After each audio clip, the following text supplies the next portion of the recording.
Hey Clava staff, my name is Sally, and today we're going to talk about risk management. So, as staff at Clava, we're taking kids of all ages outside and we're doing these crazy adventure sports with them, and there's definitely some risk involved. Now, there's tons of different ways to approach risk and how we take it, and today I'm going to break down how I like to think about risk and how I make my decisions when it comes to risk. And it is with this chart. Okay, so it's a little hard to see the yellow writing, but don't worry, we'll zoom in. So on this chart, we have likelihood and consequences. On this axis, likelihood increases as it goes up, and on this axis, the consequences become more severe as we move across this way. Okay, so we're going to zoom in. I'm going to use stand-up paddleboarding as an example for all these different quadrants. We're going to start in this quadrant, our low-risk quadrant. In this quadrant, likelihood is low and consequences are not severe. So in my SUP example, this would be in Seneca Creek sitting on our boards. Okay, I'm going to tell the kids we're going to sit down and just get used to being on the water, being on the boards. And that way, when they sit, their center of gravity is lower and they're a lot less wobbly. So I'm not really worried about them falling off. The likelihood of them falling off their boards is low. Also, we're in Seneca Creek where it's deep and it's not swift water, so I'm not really worried about anyone getting swept way downstream, and I'm not really worried about anyone hitting anything in the bottom of the creek. So thus, consequences are low. That is why this is our low risk quadrant. It's our green light. It's go. We don't have to think about it too much. Low likelihood, low consequence. Easy peasy. All right, so moving up, our likelihood increases, but our consequences stay the same. All right, so let's say we're still in Seneca Creek, so it's still flat, still not deep, still not too worried about the consequences here.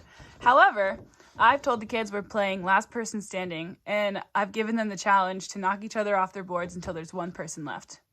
In this game, the likelihood of my kids falling off their boards is super high because I've told them to knock each other off their boards, okay? But consequences are still low because we're in the creek. So this is our moderate risk. This is yellow. And then we also have another moderate risk down here, but for opposite reasons. This one, our consequences are high, but our likelihood is low. Okay, so let's say I decide to take the kids down the Seneca Breaks, which is a class 2 rapid just outside of Riley's. Okay, so I decide to take them down the breaks. But I tell them that since this is our first time running Swiftwater, we're going to sit on our boards. We're going to put our butts down and be stable. Since they're sitting, I'm not too worried about them falling a lot. They'll be a little wobbly, but a lot more stable on their butts. All right, so likelihood goes down.